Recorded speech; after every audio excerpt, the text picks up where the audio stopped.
Great. Hari ini temanya adalah Christmas worldly or spiritual. What are we really celebrating? Natal itu duniawi atau rohani? Lalu kita sedang merayakan apa sebenarnya?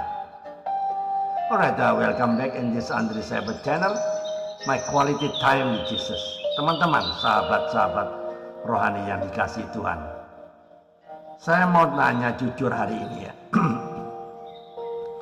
Pertanyaan yang mungkin sedikit menusuk. Perayaan Natal ini, perayaan Natal kita ini ya, sebenarnya merayakan siapa? Kristus atau dunia? Karena aneh sebenarnya. Semakin besar perayaannya justru semakin kecil tempat Yesus di hati manusia. Pohon Natal bertambah tinggi, lampu makin banyak, hadiah makin mahal, acara makin meriah, tapi penyembahannya, pertobatannya, hatinya justru makin tipis. Ya, Lukas 2 ayat 8 sampai 20. Ya, mari kita kembali ke Natal yang pertama, bukan versi dunia, tapi versi Alkitab.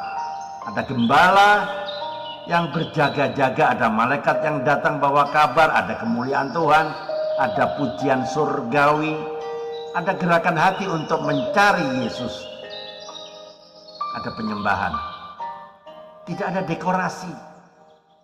Tidak ada pesta, tidak ada belanja-belanja. Ada hati yang rendah. Ada jiwa yang mencari Tuhan. Ada penyembahan yang murni. Gembala-gembala itu datang bukan bawa kado, tapi bawa hati yang terbuka. Kontrasnya Natal zaman sekarang. Sekarang mari kita lihat Natal modern. Ada orang Kristen yang hafal lirik Jingle Bells, tapi tidak hafal arti inkarnasi Kristus. Ada yang sibuk cari baju merah tapi tidak pernah mencari firman Tuhan. Ada yang rela antri diskon Natal tapi tidak rela antri datang untuk mencari hadirat Tuhan. Ada yang bisa beli kado mahal tapi tidak pernah mempersembahkan hati yang taat kepada Tuhan. Pertanyaannya sederhana. Natal kita rohani atau duniawi? Mari jawab secara jujur. Mari kita belajar dari para gembala ya. Lukas 2 ayat 8 sampai 20. Mereka mendengar ya, ayat 10 sampai 11 kan. Mereka mendengar suara Tuhan, bukan suara-suara dunia. Banyak orang hari ini mendengar suara mall, bukan suara malaikat. Mendengar suara promo, bukan suara Roh Kudus. 2. Gembala itu merespon ayat 15. Mereka tidak menunda-nunda. Natal rohani selalu dimulai dari hati yang cepat merespon panggilan Tuhan. 3. Mereka mencari Yesus. Ayat 16. Mereka berjalan bukan duduk. Kalau Natal tidak membuat kita mencari Yesus lebih sungguh-sungguh, itu baru tanda bahwa perayaan sudah salah arah. 4. Mereka memberitakan kabar bergembira, kabar sukacita. Ayat 17. Mereka tidak diam. Pertanyaannya, sudahkah Anda membagikan Injil, kabar sukacita di bulan Natal ini? Itu. 5. Mereka menyimpan dalam hatinya. Ayat 19 sampai 20. Maria menyimpannya dalam hati. Gembala pulang memuji Tuhan. Natal rohani menghasilkan hati yang lembut, hidup yang diubahkan. Saya pernah ketemu dengan seorang oma umur sekitar 80 tahun. Setiap Natal dia selalu bilang begini, "Nah, saya tidak punya uang untuk pesta, tapi saya punya hati untuk menyembah Yesus. Itu sudah cukup." Dan saya belajar satu hal, Natal itu bukan tentang apa yang kita punya, tapi tentang siapa yang kita sembah.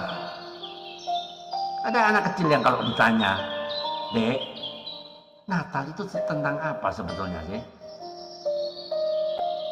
Anak kecil itu jawab dengan santainya, ya,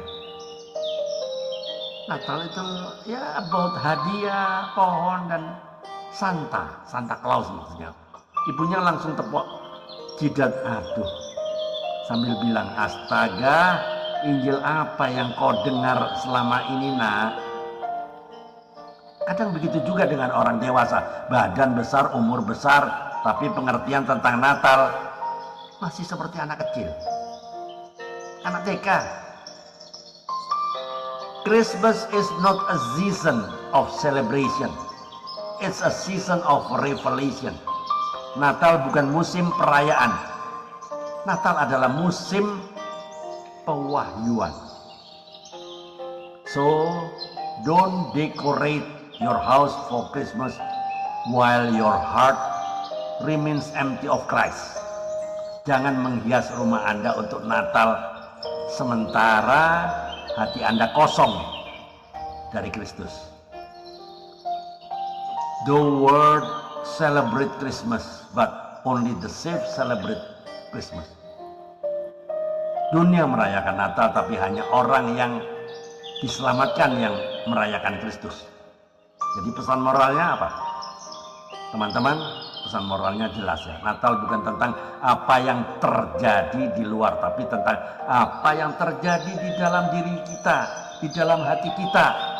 Pohon bisa dibongkar, lampu bisa dipadamkan, acara bisa selesai, hadiah bisa hilang, tapi Kristus yang lahir di dalam hati kita itu membuat hidup kita tidak akan pernah sama lagi.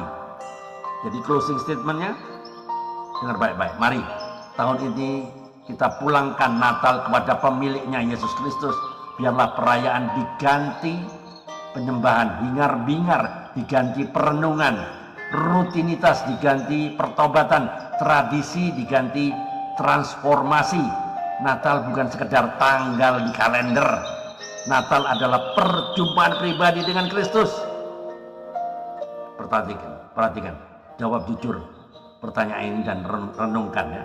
Siapakah pusat Natal dalam hidup Anda tahun ini? Yesus atau perayaan?